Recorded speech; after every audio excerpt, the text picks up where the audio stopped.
네, 한국은행 금융통화위원회가 오늘 오전에 기준금리를 지금과 같은 수준 3.5%로 동결을 했습니다. 하지만 이창용 총재는 이번 동결이 기준금리 인상이 끝났다는 의미는 아니다 이렇게 강조하기도 했습니다. 자, 기준금리의 동결 배경부터 앞으로의 우리 경제 전망까지 짚어보겠습니다. 김광석 한양대학교 겸임교수 모셨습니다. 어서 오십시오. 네, 안녕하세요. 예. 한국은행 기준금리 동결을 했습니다. 그러니까 1년 한 5개월 네. 만에 동결이 된 거잖아요. 그렇습니다. 어떤 이유였을까요? 일단 금리를 인상하는 속도를 조절한 것이다 이렇게 판단하면 좋겠습니다. 예. 그러니까 베이비 스텝으로 인상하다가 빅 스텝으로 인상하다가 다시 베이비 스텝으로 속도 조절에 들어갔죠. 네. 그리고 베이비 스텝을 연거푸하는 게 아니라 한번 쉬었다 하는 것, 이것도 속도 조절이라고 볼 수 있겠죠. 예. 어쨌든 금리 인상을 추가적으로 안 한 데는 여러 가지 이유가 있겠지만 생각했던 것보다 한국 경제가 더 침체 국면에 접어드는구나 예. 라고 두려워한 겁니다. 그러니까 물가라는 숙제보다 경기라는 숙제를 더 민감하게 판단하는 것이다. 예. 이렇게 볼 수 있고요. 실제 물가 상승률 전망치는 다소 하향 조정됐습니다. 그러니까 이런 것도 물가는 그래도 정점 찍고 내려온다. 이 정도 기준금리면 괜찮다. 이런 입장으로 또 볼 수 있고요. 예. 특히 여러 가지 경기 판단에 있어서 우리 경제를 좀 불확실하게 볼 수 있는 여러 면면들이 있는데 우리 지난주에 말씀 나눴던 부동산 PF 영역이라고 볼 수 있겠습니다. 네. 그런 것들이 완전히 해소되지 않은 상황에서 미분양 주택은 계속 쌓이고 있죠. 그러면 결국 건설사의 부도라든가 금융부실로까지 연결될 수 있기 때문에 예. 그런 부분에 대한 우려 때문에 같이 금리를 인상할 수가 없는 입장이지 않나 이렇게 해석해 볼 수 있겠습니다. 그렇군요.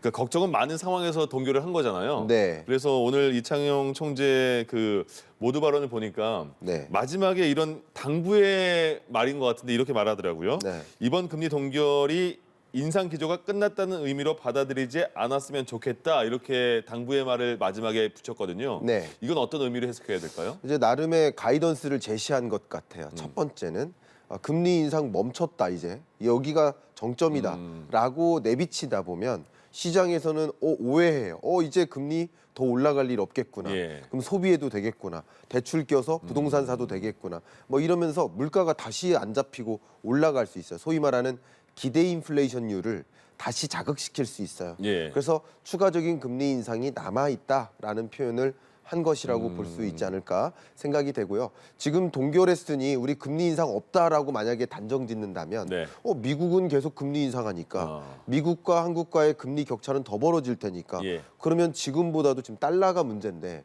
이 강달러 현상이 안 잡힌 채 더 강달러가 나올 수도 있겠구나 하는 걱정이 될 수 있으니까 예. 우리 여기서 멈추는 게 아니라 추가적으로 금리 인상할 여지가 있다라는 표현도 어떻게 보면 이 미세 조정이라고 할까요? 예. 그 강달러를 좀 막기 위한 그런 표현이라고 또 해석해 볼 수도 있겠습니다. 그러니까 지금은 3.5%에서 일단은 동결이 된 거잖아요. 네. 그러면 앞으로는 최종은 어디까지로 예상할 수 있어요?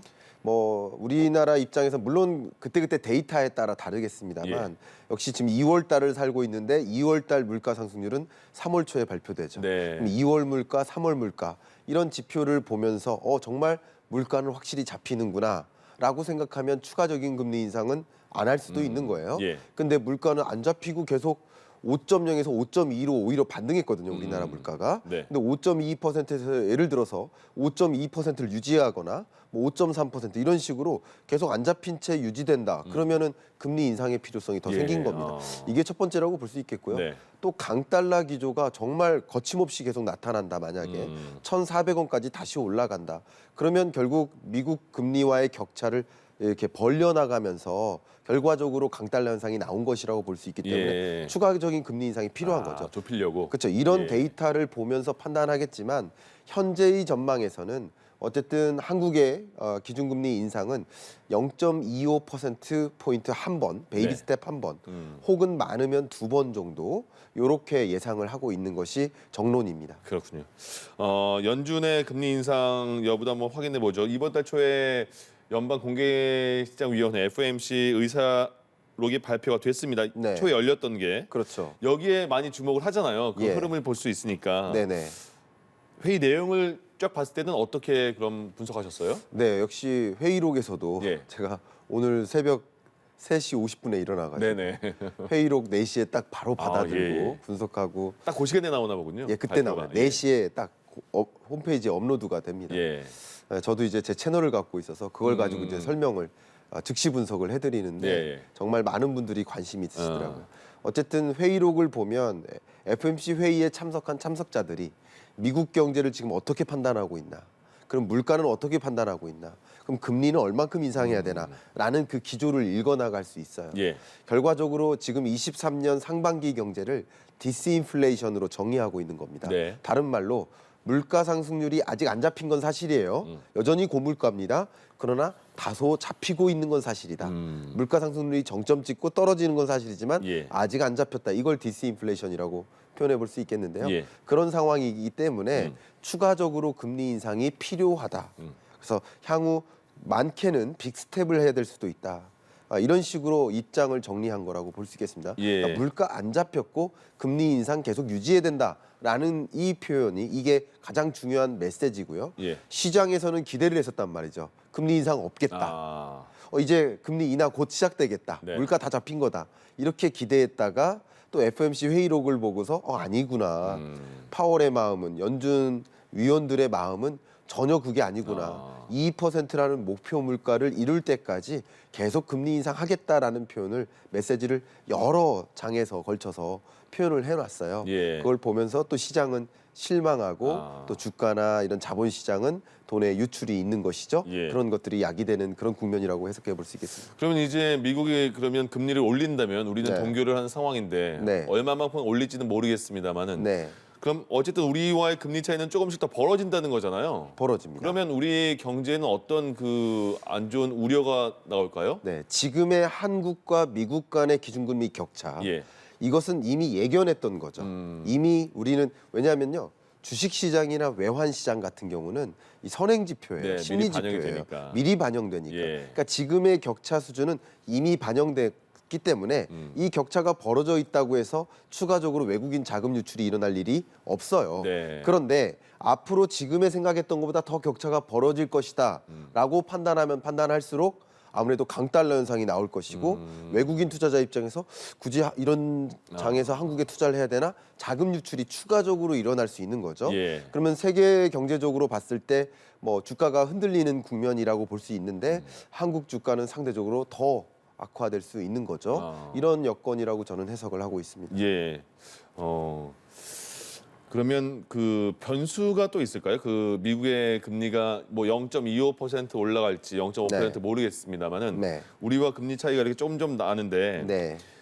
금리 그 어쨌든 미국 금리는 올라갈 걸로 예상이 된 거잖아요. 네네. 그 이후에 추가의 변수는 뭐가 있을까요? 추가 변수. 예. 자, 이 중앙은행이 예. 우리나라의 한국은행뿐만 아니라 중국의 이제 페드도 마찬가지. 이 중앙은행 입장에서 금리를 결정하는데 가장 중대하게 고려하는 요소는 세 가지로 이렇게 요약할 수 있겠습니다. 네. 하나가 경기 안정됐느냐. 두 번째는 금융 불확실성 커졌느냐. 금융 안정 야기됐느냐. 세 번째는 물가 안정. 예. 이 세 가지예요. 근데 물론 순서를 따지면 물가 안정이 더 중요한 목표라고 볼 수 있겠습니다. 근데 물가 안정 목표를 이루기 위해서 달려가요. 그러기 위해서 금리를 강하게 인상하는 거예요. 예. 근데 그러다가 과도한 금융 불안을 야기하거나 과도한 경기 불안을 야기하면 안 되겠죠.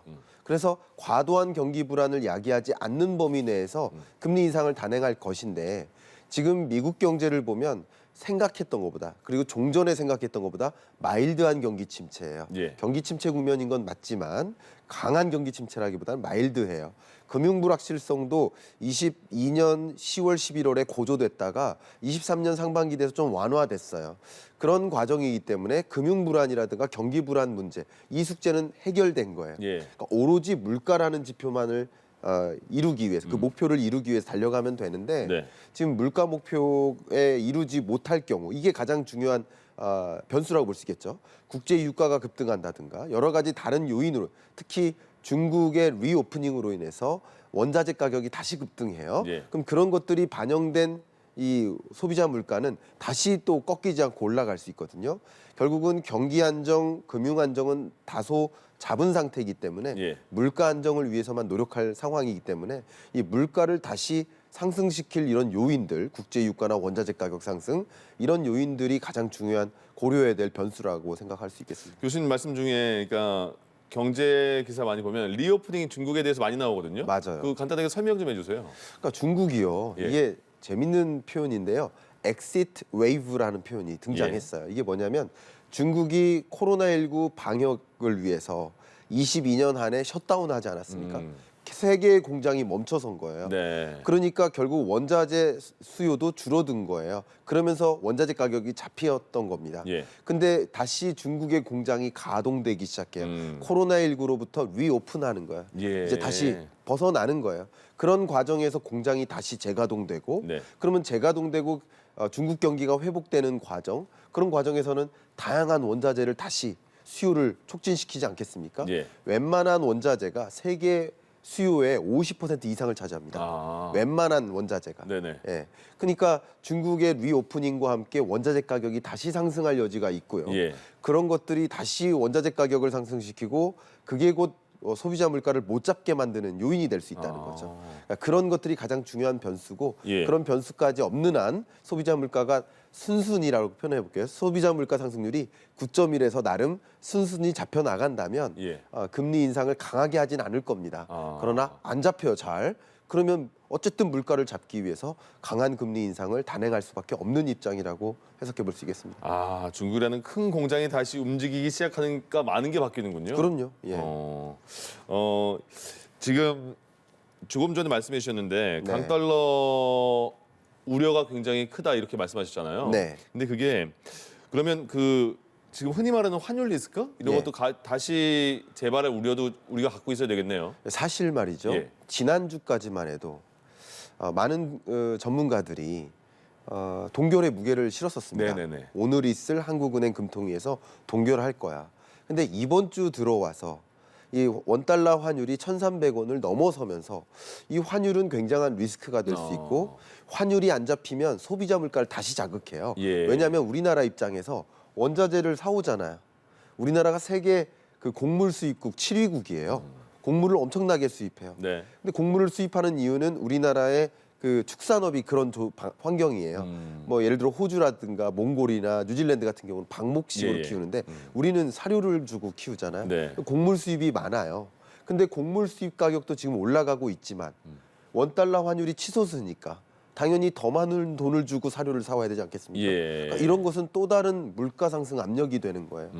이런 과정에서 우리는 물가를 더 못 잡는 게 아닌가. 그러니까 환율 리스크가 여러 가지 요소로 작용할 텐데 이런 것 때문에라도 한국은행에서 그래도 금리를 인상하지 않겠느냐 하는 생각을 좀 많이들 가졌었어요. 예, 예. 인상해야 된다라는 입장이었던 것 같아요. 네. 근데 그런 입장보다 부동산 PF라든가 미분양 사태라든가 이런 것들이 더 중차대한 문제다라고 한국은행은 인식하고 있는 경향성. 예. 그렇게 해석해 보면 이거보다는 이거에 더 무게를 두고 판단한 것이다. 이렇게 생각해 볼 수 있겠습니다. 어쨌든 금리 동결이라는 게 기준금리 인상이 끝났다는 의미는 아니라는 거를 이창용 총재는 다시 한번 언급한 겁니다. 그렇습니다. 그렇죠? 네. 예.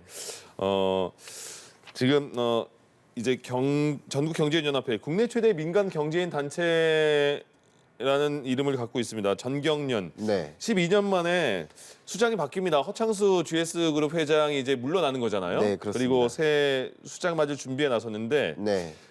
우리가 정치권에서 많이 보던 네. 김병준 지금 현재 사회복지공동모금회 회장이 직무대행 체제로 바뀐 거예요. 네, 네. 그럼 이 상황에서 이제 차기 회장을 뽑게 되는 건가요? 그렇습니다. 예. 결국 직무대행 체제로 6개월이 유지됩니다. 예. 그럼 6개월 동안의 과제 중에 하나가 새로운 회장을 선임하는 거. 그게 중요한 과제일 것 같습니다. 예. 네. 근데 왜 그 한쪽에선 우려의 목소리도 나오겠다 이런 얘기는 왜 들리는 걸까요? 일단은 이 김병준 직무대행님께서 예. 소위 말하는 이제 정치인으로 해석하잖아요. 그렇죠. 근데 이게 정경유착의 오명을 쓴 게 이제 정경련이거든요. 아, 예, 예. 그런 관점에서 친정권 인사를 영입했다. 그럼 이제 이 정경련과 같은 이런 협회라는 조직은요. 예. 통상적으로 그런 이 경제계 혹은 산업계의 혹은 재계의 목소리를 대변해서 그렇죠.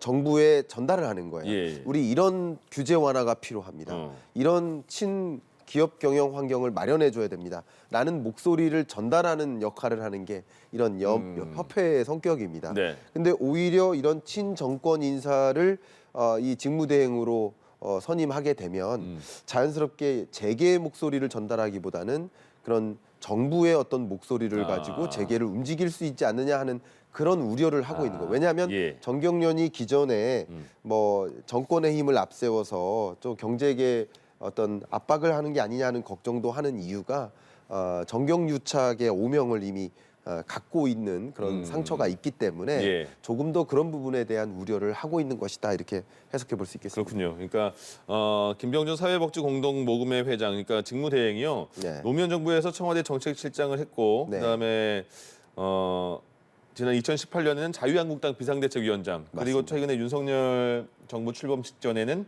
대통령직 인수위원회 특별위원장을 해서 또 그런 얘기가 또 그런 우려가 나오는 것 그렇죠. 같습니다. 예. 그런데 정경련이 지금 어쨌든 그런 오명이 있는 상황에서 네. 재계의 맏형이라고 하는데 네. 큰형이면 큰형다운 모습을 보여줘야 되잖아요. 예, 그래서 그렇습니다. 많은 걸 바꾸려고 노력하는 것 같아요. 네. 정경련 발전 방안을 보면 뉴 웨이를 선언했다 이런 얘기도 나오는데 네. 어떤 방식으로 해야 정경련이 그러면 그런 많은 그 과오를 없애고 새롭게 형 네. 역할을 할 수 있을까요? 어쨌든 재계 수장다운 역할을 해야 되겠다라는 표현을 먼저 드리고 싶어요. 네. 제가 마침 다음 주 화요일 날 정경련에 가거든요. 예. 정경련에 경영자문단이 있습니다. 네. 이 경영자문단이 소위 각 산업계에서 굉장한 경험과 노하우를 갖고 계신 그런 분들이 은퇴 후에 뭐 현직도 있고요. 예. 자문단으로 들어가셔서 여러 중소기업들에게 경영자문이라든가 생산자문, 기술자문 같은 역할을 해서 중소기업들이 상생할 수 있도록 성장할 수 있도록 조언을 주는 역할을 하는 자문단이 있고요. 그 자문단을 대상으로 한 그 세미나에 제 강의를 하러 네. 갑니다. 예.